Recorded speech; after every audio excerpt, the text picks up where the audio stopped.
Bien, pues vamos a continuar ahora con nuestra segunda clase, que es el Evangelio según San Mateo. Recordemos pues que ya les había dicho el manual para esta segunda clase, es este que tenemos aquí. Es un manual elaborado por el padre Eduardo Michel Flores, que es licenciado en Teología Bíblica, también conocido en el Instituto Bíblico y maestro de Sagrada Escritura en el Seminario Mayor de nuestra Arquidiócesis. Y bueno, este manual prácticamente, si ya pudiste hacerle una exploración, pues llega hasta la página, prácticamente página 29. Es muy probable, pues, es muy probable que de pronto nosotros al ver este manual, pues como que nos parezca un tanto tedioso, un tanto complejo, porque pues son puros escritos, ¿verdad?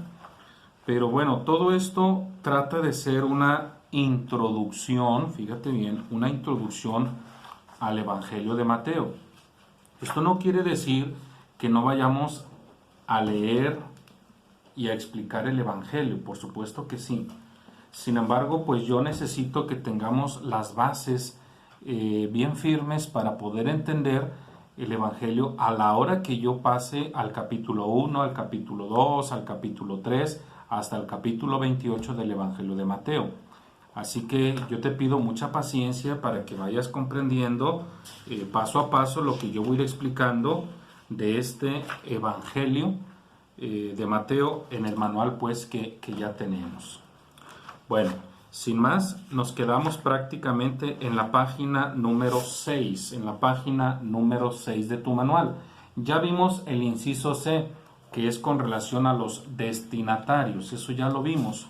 Por lo tanto, ahora vamos a hablar de esta comunidad a la que se dirige el autor del Evangelio de Mateo, que para estas alturas ya debió de habernos quedado muy claro que el autor del Evangelio de Mateo pues no lo conocemos, no sabemos quién fue.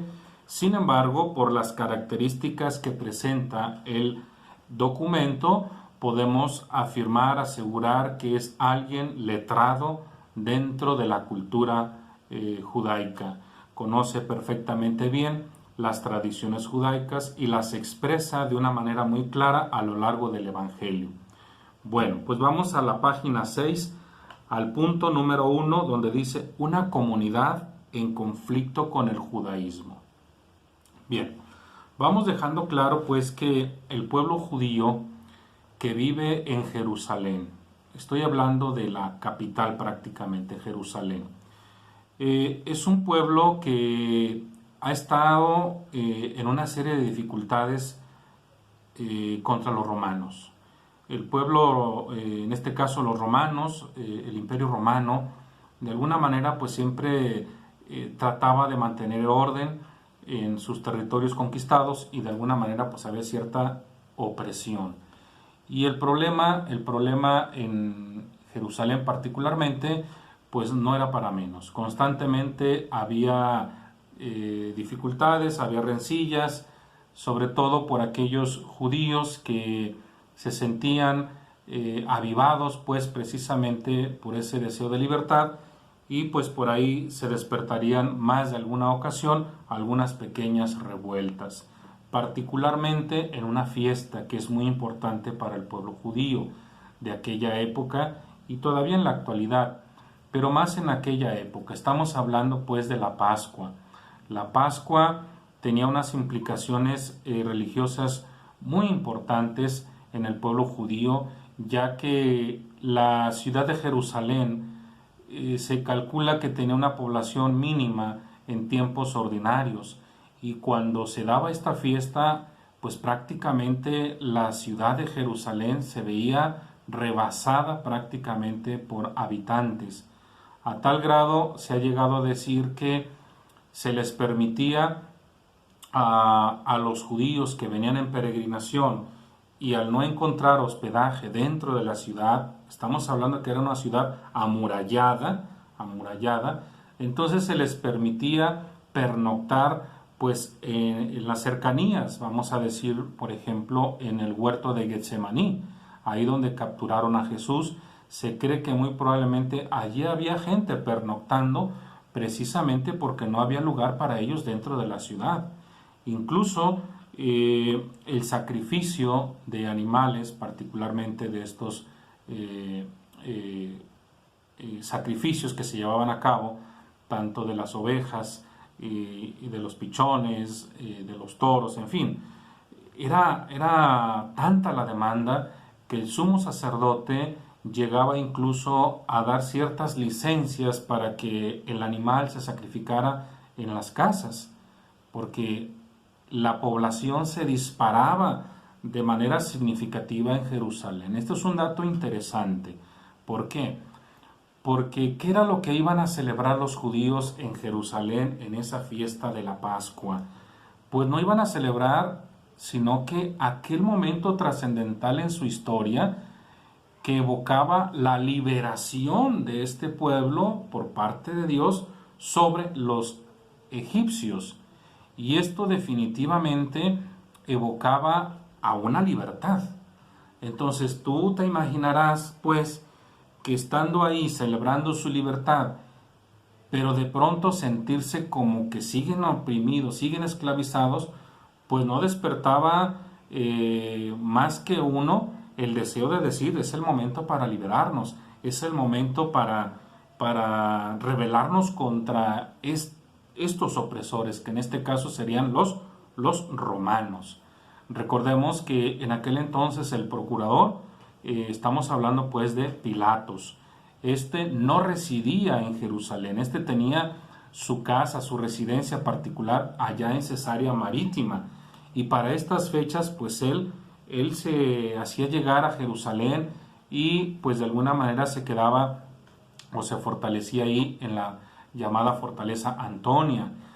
Bueno, entonces sí quiero que quede claro pues que en Jerusalén ese judaísmo y los ocupantes romanos de alguna manera siempre tuvieron una relación tensa. Puede ser incluso desde el año 32. Hay registros de revueltas judías contra estos romanos del año 32. Sin embargo, pues que quede claro que entre el 66 y el 70 después de Cristo, la situación llegó a un punto en el que de plano se rebelaron los judíos. Y bueno, temporalmente, podríamos decir temporalmente, ganaron la batalla, ¿sí? Temporalmente.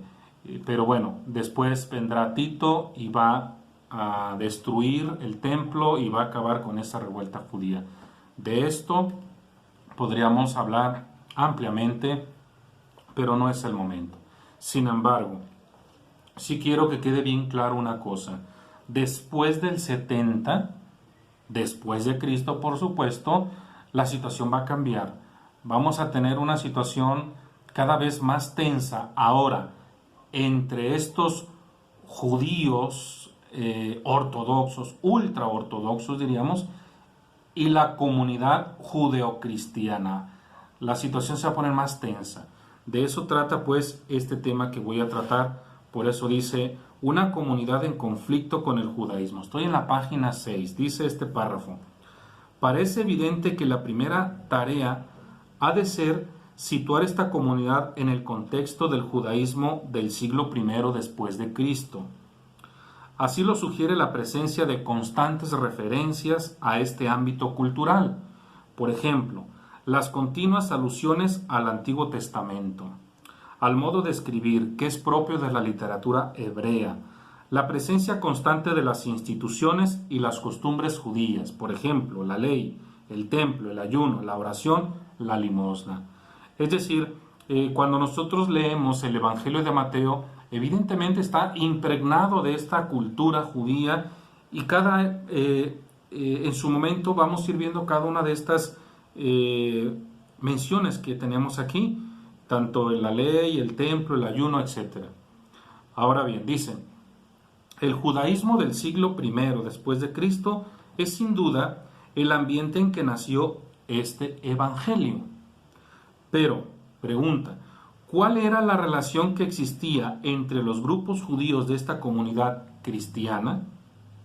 ¿Era la comunidad de Mateo un grupo dentro del judaísmo o existía una separación entre ellos?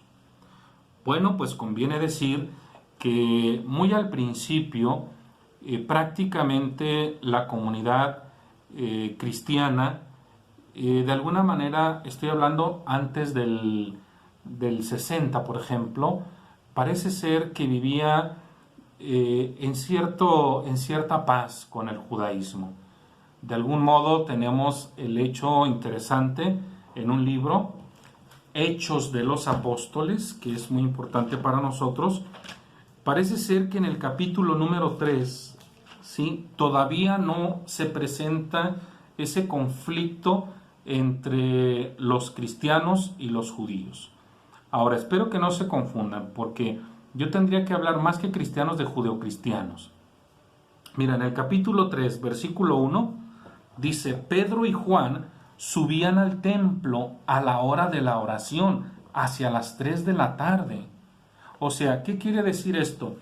Que Juan y Pedro, que ya son judeocristianos, pues, parece ser que siguen haciendo uso de las costumbres judías, como es el caso de ir al templo.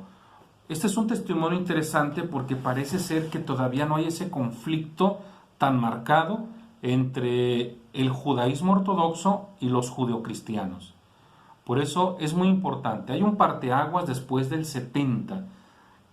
Cuando viene la destrucción del templo de Jerusalén, pues prácticamente las instituciones judías se vienen abajo. Y es a partir de ahí que empieza como ese odio de parte de estos judíos ortodoxos hacia esta primitiva comunidad judeocristiana. Eso es lo que yo estoy leyendo aquí. Por eso son dos preguntas. ¿Cuál era la relación que existía entre los grupos judíos de esta comunidad cristiana? Ahora bien, dice, ¿era la comunidad de Mateo un grupo dentro del judaísmo o existía una clara separación entre ellos? Bueno, al principio parece ser que no había problemas. Bien, dice, a pesar de reflejar un ambiente común de ideas, costumbres y estilo, los datos del Evangelio y de la literatura judía de la época inducen a pensar que la comunidad de Mateo estaba claramente separada del judaísmo y que ambos grupos vivían en sus relaciones en un clima de polémica y de enfrentamiento. Obvio, porque este evangelio, el evangelio de Mateo que estamos estudiando, se escribe después del 70. Así que después del 70 hay otra realidad. Entonces hay un conflicto ya muy marcado. ¿Por qué? Vamos a leer los siguientes párrafos para que se entienda. Basta con leer los capítulos 11 y 12, 23 y 25 de Mateo, por supuesto, con un poco de atención para percatarse de que los cristianos de estas comunidades descubren en el rechazo de Jesús por parte de los judíos un anticipo del que estaban sufriendo ellos mismos. En el capítulo 10 se describe el envío de los discípulos a las ovejas perdidas de la casa de Israel. La relación natural es el rechazo y la persecución. Es decir, el ambiente que nos refleja el Evangelio de Mateo es un ambiente de una total hostilidad por parte de estos judíos ortodoxos. Dice, esta es también la razón por la que Mateo insiste tanto en los enfrentamientos de Jesús con los escribas y fariseos. En realidad, es un reflejo de lo que entonces estaban experimentando los cristianos de parte de este grupo dominante dentro del judaísmo. Ahora, este grupo dominante dentro del judaísmo, ¿cómo surgió? ¿Por qué se formó así? Dice este párrafo que voy a leerles. El judaísmo con el que se relaciona la comunidad de Mateo es, como hemos visto ya, un grupo organizado en torno a la interpretación autorizada de la ley, es decir, del Pentateuco y del Antiguo Testamento en general. ¿Qué sucedió aquí? Bueno, voy a explicarlo otra vez, un poquito para atrás. En el año 66 y 70 prácticamente es un momento muy, muy conflictivo en Jerusalén. Pero esto no quiere decir que ya desde antes, como les dije, hubiera dificultades o tensiones en Jerusalén entre judíos y romanos. Esto era, por así decirlo, como un polvorín. Pues bien, la rebelión judía se le atribuye hasta el día de hoy pues a ese grupo llamado de celotes, junto con los sicarios. Los celotes, también muy fundamentalistas, pues ellos tienen ese deseo de liberar al pueblo y creen que son los elegidos para tal caso. De tal manera que los fariseos, diríamos por allá en el año 60, como que empiezan a vislumbrar que la situación se va a poner difícil en Jerusalén. Y entonces hay una emigración, o sea, tienen que salirse de Jerusalén y se van a plantar a esa ciudad en la costa del Mediterráneo llamado Yabnia. Y allá, después de que viene la guerra, esa de los celotas contra los romanos, y luego los romanos vencen pues a estos judíos, pues en el año 75 después de Cristo, estos judíos que ya radican allá en Yamnia, pues se van a reagrupar y de alguna manera van a hacer sus propias consideraciones con relación a su fe judía. Por lo tanto, ellos a partir de ahí se consideran los dueños absolutos de la fe judía, de la interpretación de la ley y de todo el Antiguo Testamento. Por supuesto, para ellos entran en una cerrazón en la que nadie, absolutamente nadie, es capaz de entender la ley. Solo ellos.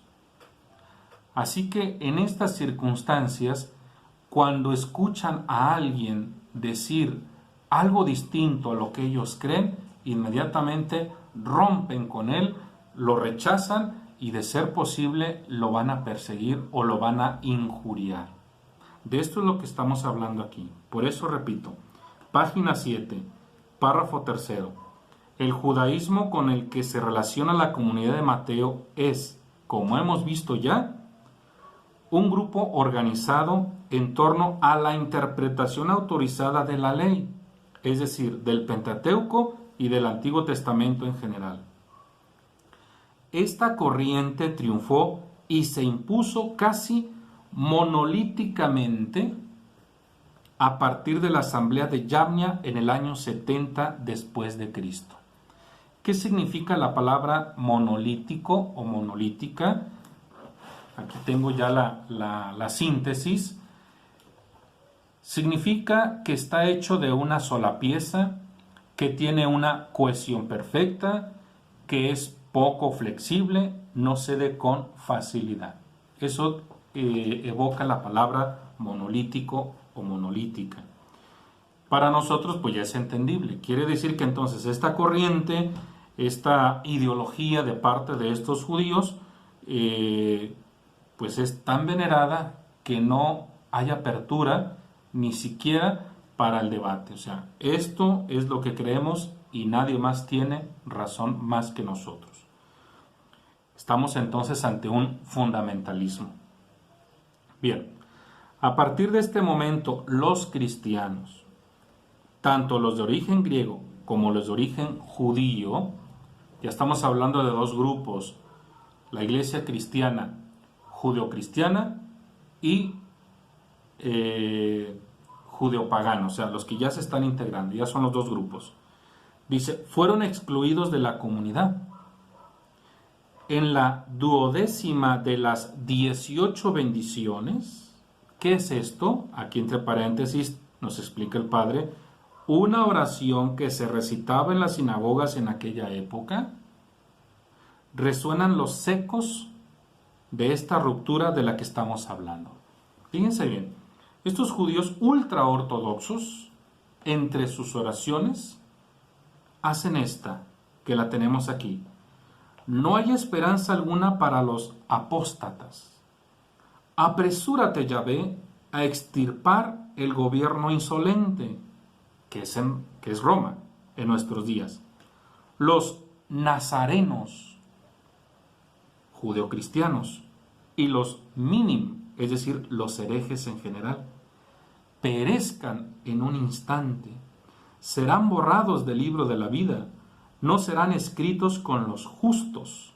Bendito seas, Yahvé, que humillas a los insolentes.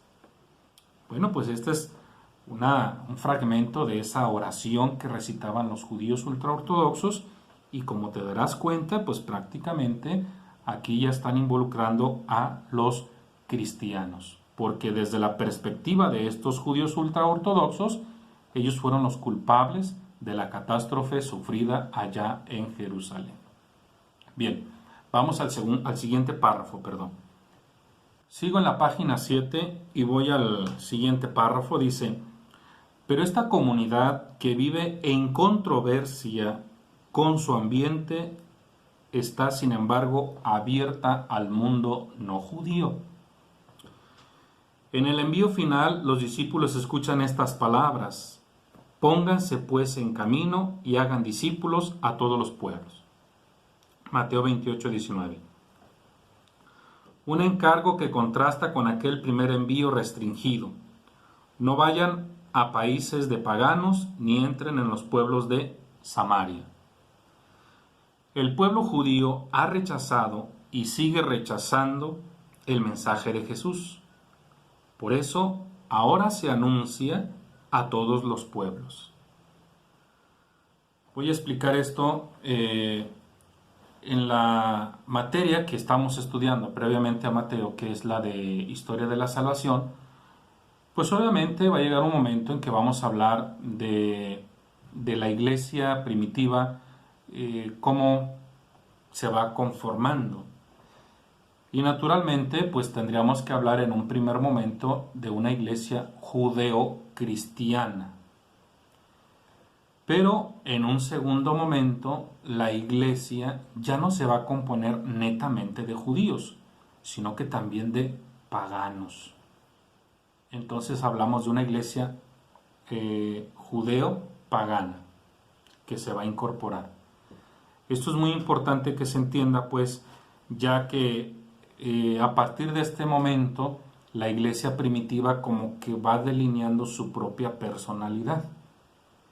Ya se va a diferenciar perfectamente bien de ese judaísmo ultraortodoxo.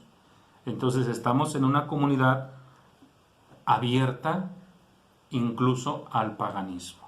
Esto es lo que yo estoy leyendo aquí. Ahora bien, dice aquí: del mismo modo que el autor del Deuteronomio y el cronista vieron en la pequeña comunidad que quedó después del exilio al pueblo de Dios y la congregación del Señor, para quien seguían vigentes las promesas de la alianza. Así también el autor del Evangelio de Mateo vio en la comunidad de los discípulos de Jesús un resto santo, cuya misión iba dirigida a todas las naciones. Me podría yo adelantar un poquito al estudio del Evangelio de Mateo, pero ese es el simbolismo que encontramos precisamente en aquella escena en la que nos presenta el autor del Evangelio de Mateo la adoración de unos sabios venidos de Oriente, y que estos sabios precisamente venidos de Oriente representan a ese pueblo pagano que es capaz de reconocer en Jesús al Hijo de Dios. Entonces, esto es muy importante que se entienda cómo para el autor del Evangelio de Mateo le ha quedado muy claro que la salvación no es exclusiva para este grupo, sino que es para todos. Estaríamos entonces en una salvación netamente universal. Ahora, lo que propone el autor del Evangelio de Mateo no es nuevo, porque esto ya lo habíamos escuchado en el Antiguo Testamento en boca de un gran profeta, el profeta Isaías. Ese es un profeta que habla ya de una salvación universal, particularmente el llamado segundo Isaías. Bueno, pero hasta aquí dejamos este comentario. Vamos al punto número 2. Una comunidad que busca un modelo en el grupo de los discípulos y en las palabras de Jesús. Evidentemente, yo creo, porque voy a poner un ejemplo de la vida cotidiana, para los que estamos casados, nadie nace, se casa, siendo experto en el matrimonio, sino que esto es un proceso de aprendizaje. Incluso se podrá tener, no sé, 20 años en el matrimonio y se está aprendiendo. Pero vamos a remitirnos a los primeros años de nuestro matrimonio, por así decirlo, en el que evidentemente pues ahora formamos un hogar y este nuevo hogar pues va a presentar algunas realidades, algunas van a ser difíciles y entonces va a surgir la pregunta: ¿qué hago? Porque no puedo estar yendo constantemente a la casa de mis padres y decirles: oigan, ¿qué hago yo aquí? Puesto que soy nuevo en esto, o sea, no podría estar yendo.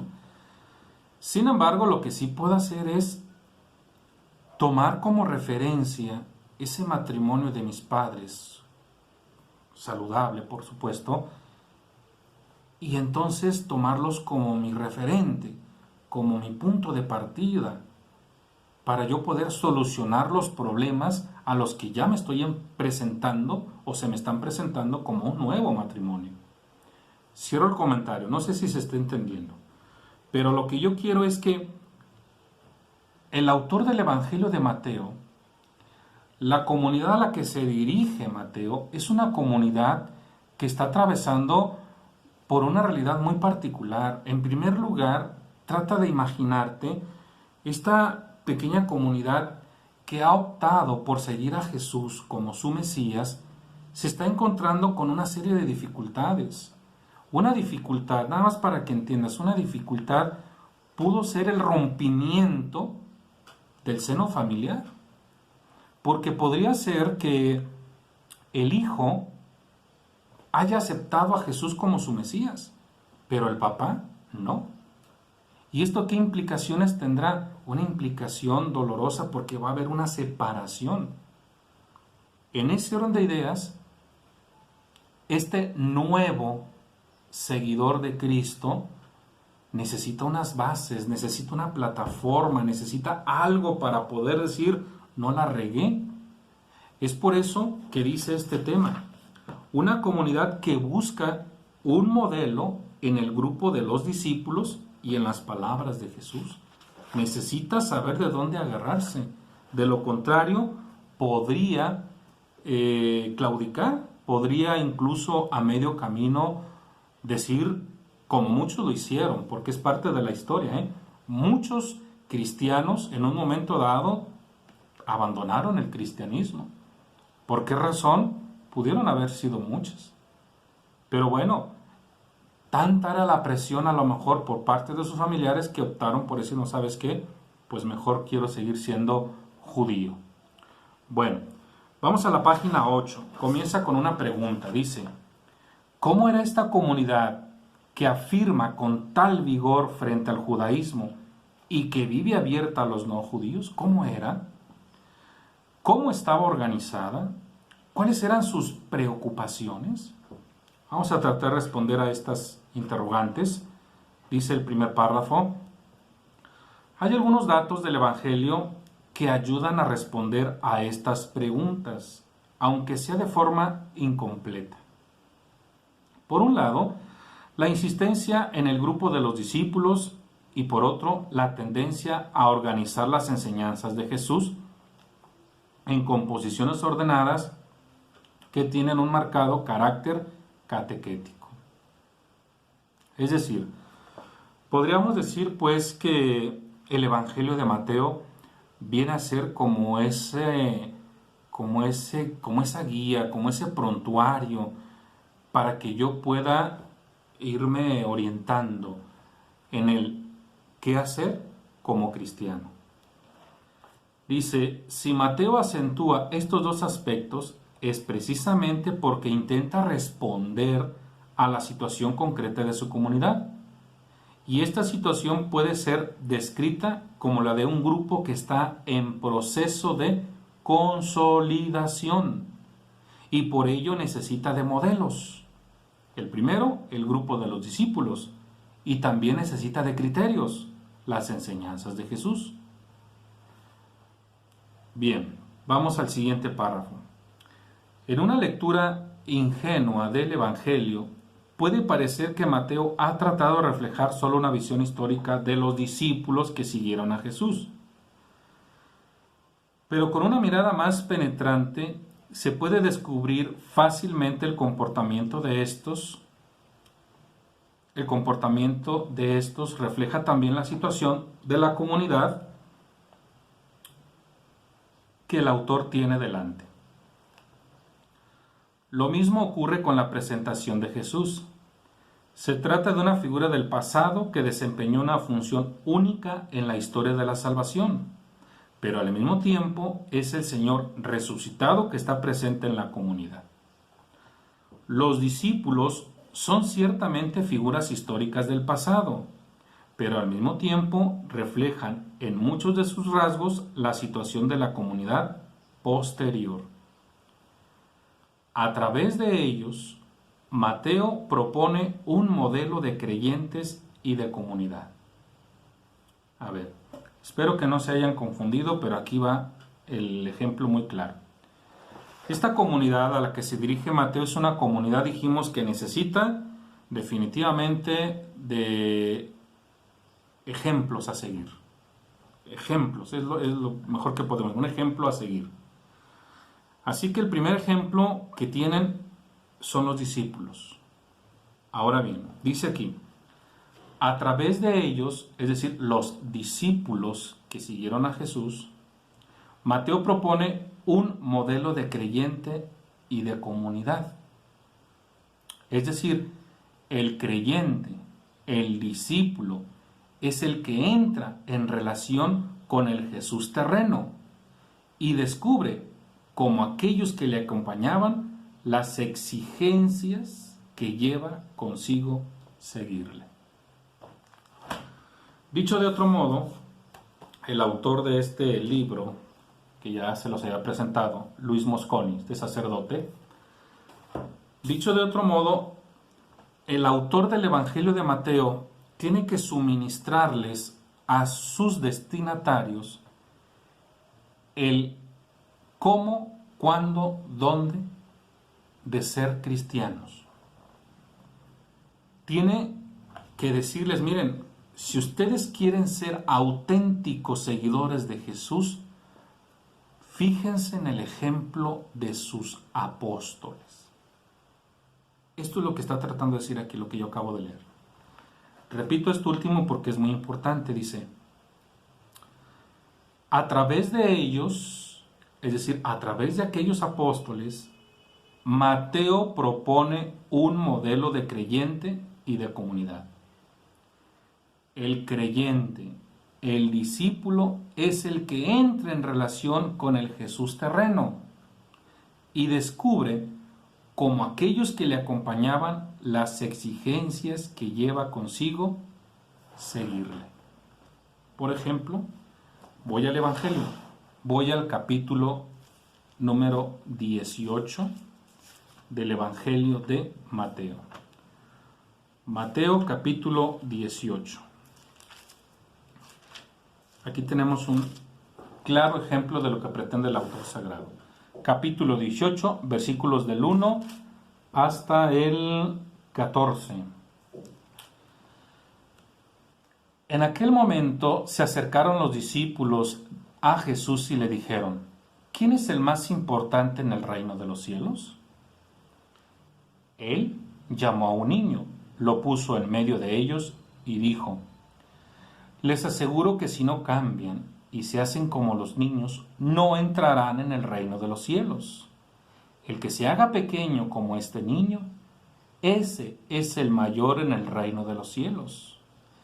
El que recibe a un niño como este en mi nombre, a mí me recibe. Palabra del Señor. Entonces, aquí el autor sagrado, en este capítulo 18, en estos cuantos versículos que yo acabo de leer, está imprimiendo en la mente y en el corazón de sus interlocutores el qué hacer como discípulo de Jesús. ¿Qué hicieron los apóstoles? Pusieron en práctica lo que Jesús les dijo. Y si los apóstoles pusieron en práctica lo que Jesús les dijo, entonces esta nueva comunidad tiene que adherirse a ese principio. Y como dice el Evangelio, si quieres ser el primero, si quieres ser el mayor, tienes que ser como los niños. Es decir, tienes que sufrir, tienes que experimentar un cambio interior, por supuesto. Continúo en la página 8. Dice, la iglesia, la comunidad de los discípulos, no es otra cosa que la continuación de aquel grupo de los que seguían a Jesús. Aquí ya hay algo de actualización. Abro este paréntesis para que se entienda. Yo les he dicho que de pronto no es muy bien visto o no es muy bien escuchado cuando decimos, vamos a leer el Evangelio de Mateo para ver qué nos dice a nosotros. Pues la mera verdad, a nosotros no nos dice nada, porque para empezar nosotros no fuimos sus primeros destinatarios. Nosotros ya identificamos perfectamente bien quiénes fueron sus destinatarios.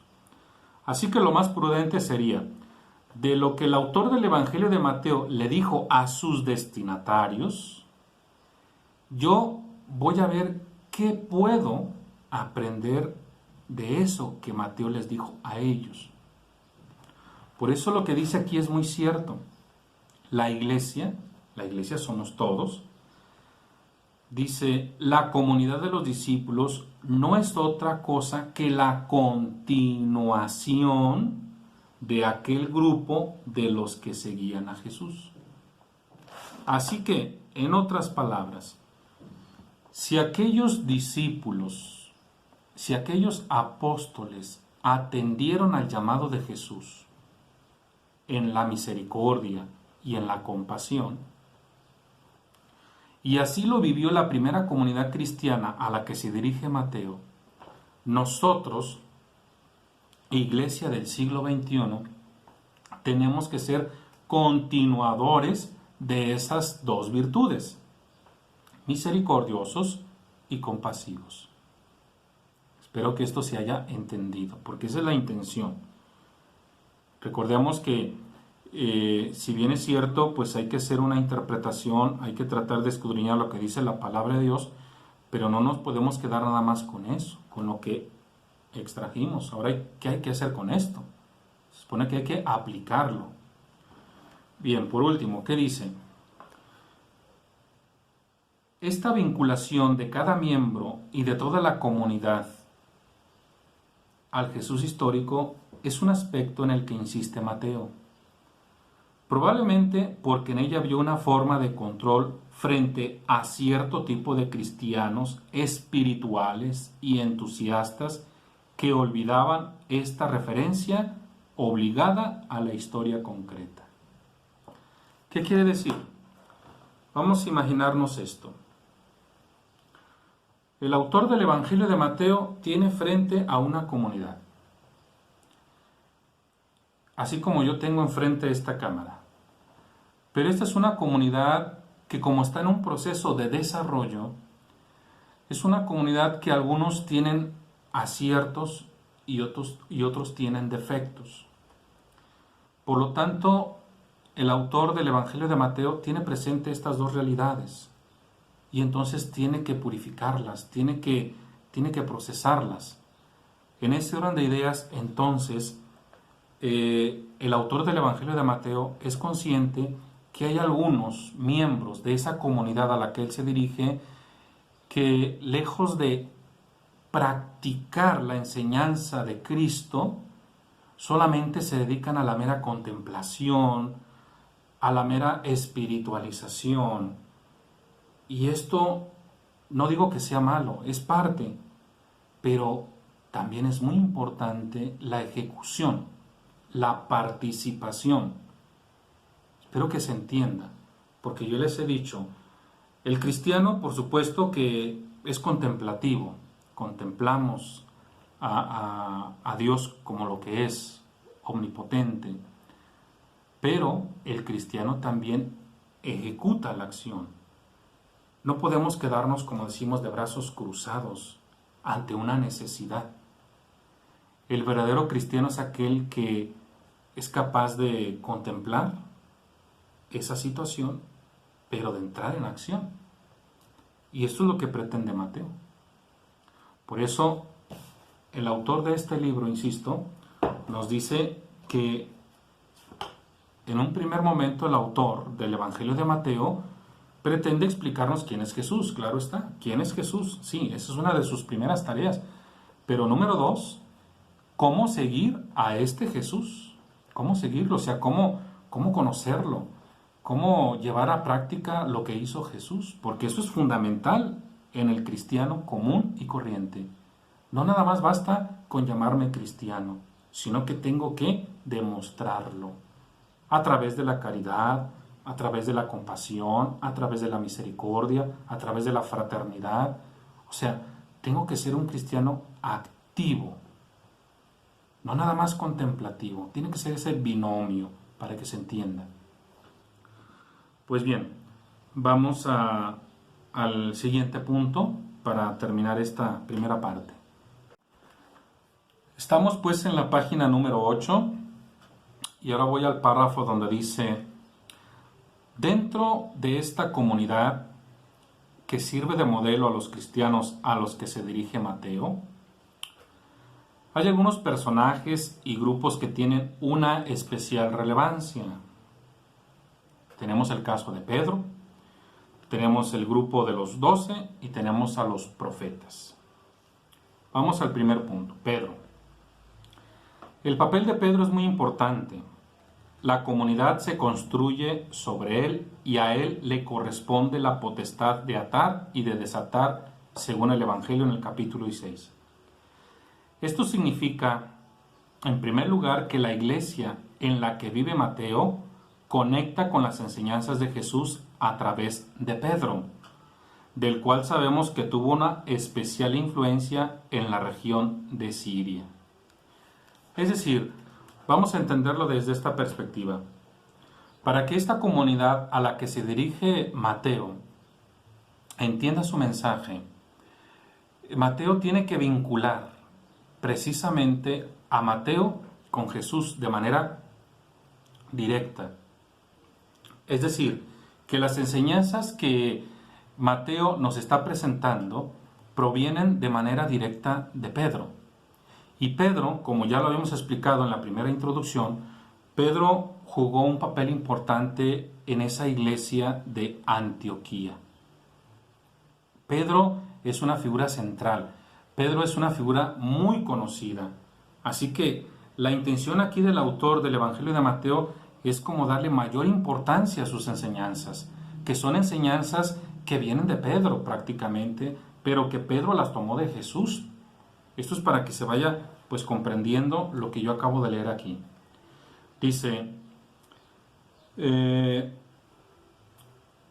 esto significa en primer lugar que la iglesia en la que vive Mateo conecta con las enseñanzas de Jesús a través de Pedro, del cual sabemos que tuvo una especial influencia en la región de Siria. Mateo inserta su nombre en 3 lugares significativos, en el capítulo 15, en el capítulo 17 y en el capítulo 18. En los 3, Pedro habla en nombre de todos los discípulos y tiene un lugar de preferencia como testigo de la actividad terrena de Jesús, especialmente de sus instrucciones éticas. Fíjense nada más la importancia que tiene Pedro para el autor del Evangelio de Mateo, porque quiere que la comunidad a la que él se dirige entienda que la enseñanza que está suministrando Mateo básicamente está tomada desde Pedro, y esto le va a dar mayor importancia, mayor peso a su evangelio.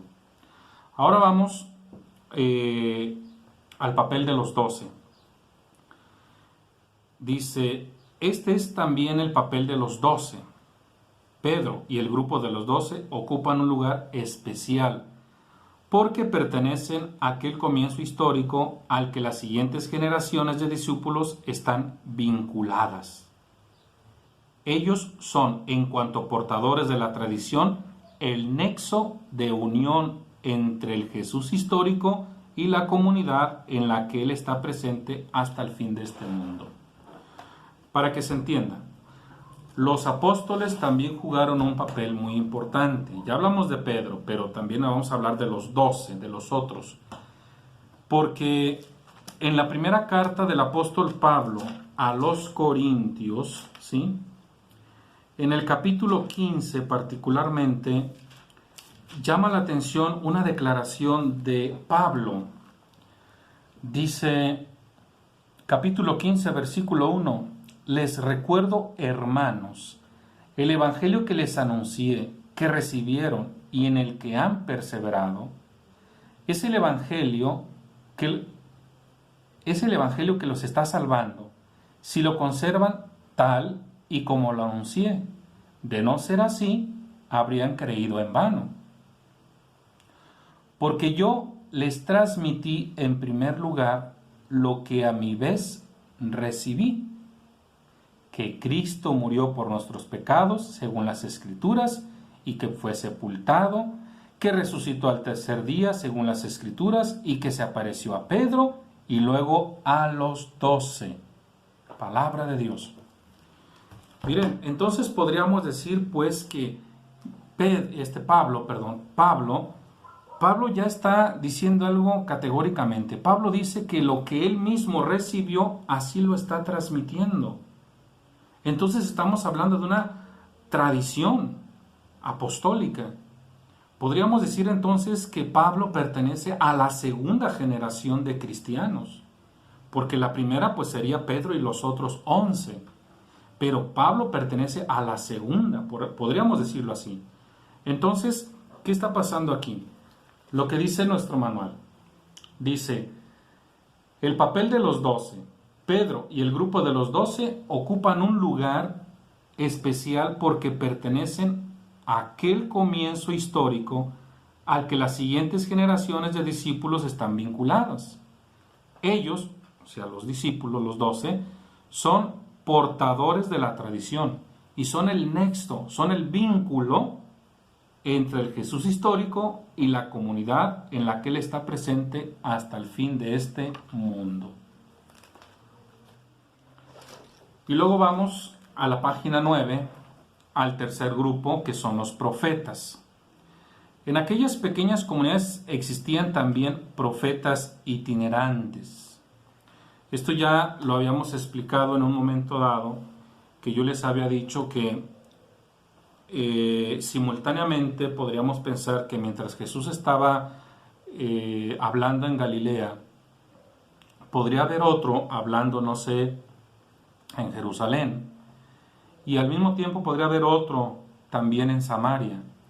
Es decir, hubo varios que de alguna manera se postularon como para ser el Mesías. A mí me llama la atención, por ejemplo, el Evangelio de San Juan, en el capítulo 7, si no me equivoco, cuando los soldados tienen la encomienda de capturar a Jesús en pleno acto, y cuando estos soldados regresan al Sanedrín con las manos vacías, la primera pregunta que les hacen los oficiales es: ¿dónde está Jesús? Estoy parafraseando el Evangelio, lo cito de memoria. Y estos soldados del Sanedrín, su respuesta es muy clara. Dicen: como ha hablado este hombre, no ha hablado otro jamás. Lo que están diciendo en otras palabras es: como ha hablado este Jesús, llamado profeta, no ha hablado ningún otro profeta que hayamos conocido. Eso es a lo que quiero llegar. Que simultáneamente a Jesús había muchos más que se hacían pasar por el Mesías. Por eso él mismo en el Evangelio nos va a decir: guardaos de los falsos profetas. Bueno, de esto trata la página 9 en el primer párrafo. En aquellas pequeñas comunidades existen también profetas itinerantes, es decir, que andan de un lugar a otro. Lo dice el capítulo 23 y lo dice el capítulo 10. Era una institución importante, pero habían proliferado los intrusos, los falsos profetas, contra los que la comunidad ha de estar prevenida. Por eso en Mateo 7, versículos del 15 al 20, encontramos ese pasaje bíblico que dice: guardaos de los falsos profetas, que se visten con piel de oveja, pero detrás son lobos rapaces. En este aspecto, la comunidad de Mateo refleja una situación muy parecida a la que encontramos en la Didaché, en el capítulo 11, versículos del 7 al 12, porque bueno, se sigue como el esquema de la Biblia.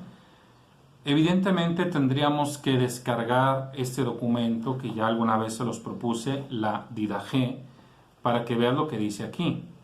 Y más tarde el pastor de Hermas, esta es una obra cristiana del siglo II, cuyo autor no se conoce, y que fue muy comentada por los padres de la iglesia de aquella época, pero tanto en la Didaché como en esta obra cristiana llamada del pastor Hermas, porque la está citando aquí, nos está hablando de un mismo acontecimiento: saber discernir, saber descubrir los falsos profetas, porque no todos son auténticos, ¿verdad? Eso es a lo que se nos refieren en estos documentos.